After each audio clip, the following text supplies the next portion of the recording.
மற்றுமொரு அண்மை செய்தி. மார்ச் 29ஆம் தேதி திமுக முதற்கட்ட வேட்பாளர்கள் பட்டியல் வெளியாக வாய்ப்பு இருப்பதாக தகவல் வெளியாகியிருக்கிறது. ஏற்கனவே இன்று வெளியாகும் என்று எதிர்பார்த்த நிலையில் மார்ச் 29ஆம் தேதி வெளியாக இருப்பதாக தகவல் வெளியாகியிருக்கிறது. இது தொடர்பான மேலும் விவரங்களை தருவதற்காக செய்தியாளர் செலினா அனுப்பில் இருக்கிறார்.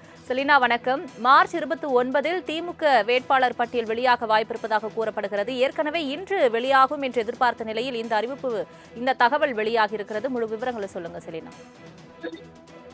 திமுக தொகுதி பங்கீடு பேச்சுவார்த்தையை தொடர்ச்சியாக மேற்கொண்டு வரக்கூடிய நிலையில் தொடர்ந்து 2-3 கட்சிகளுடனான அந்த உடன்பாடு இன்னும் எட்டப்படாமல் இருக்கிறது.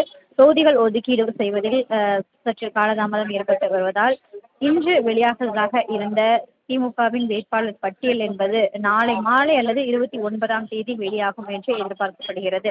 குறிப்பாக திமுக கூட்டணியில் இருக்கக்கூடிய காங்கிரஸ், அதே போல மார்க்சிஸ்ட் கம்யூனிஸ்ட், தேமுதிக ஆகிய 3 கட்சிகளுடனான அந்த பேச்சுவார்த்தை என்பது தொடர்ந்து நடைபெற்றக்கூடிய நிலையில் விளவங்கோடு தொகுதி, அதே போல 2-3 தொகுதிகள் என்பது காங்கிரஸ் விட்டுக் கொடுக்க மறுப்பதாக தெரிவிக்கப்பட்டிருக்கிறது. காங்கிரசுக்கு இன்னும் 5 தொகுதிகள் ஒதுக்கீடு செய்வதில் சிக்கல் என்பது ஏற்பட்டிருக்கிறது. அதே போல தேமுதிகவிற்கு 3 தொகுதிகள் ஒதுக்கீடு செய்யப்படாமல் இருக்கிறதாக தகவல் வெளியாகி இருக்கிறது.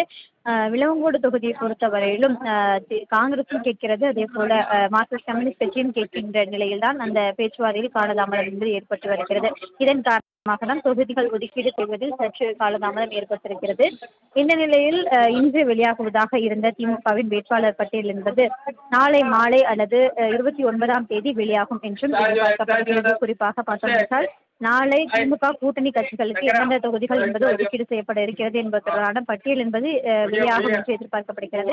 அதற்கு அடுத்தபடியாக நாளை மாலை அல்லது ஞாயிற்றுக்கிழமை காலையில் இது தொடர்பான இறுதி பட்டியல் என்பது மொத்தமாக வெளியிடப்படும் என்று எதிர்பார்க்கப்படுகிறது. எந்தெந்த தொகுதியில் யார் யாருக்கெல்லாம் வழங்கப்பட இருக்கிறது என்பது தொடர்பான பட்டியலும், அதே போல திமுக சார்பில் யார் யாரெல்லாம் வேட்பாளர்களாக போட்டியிட இருக்கிறார்கள் என்பது தொடர்பான பட்டியல் என்பது வெளியாகும் என்று தகவல் வெளியாகி இருக்கிறது.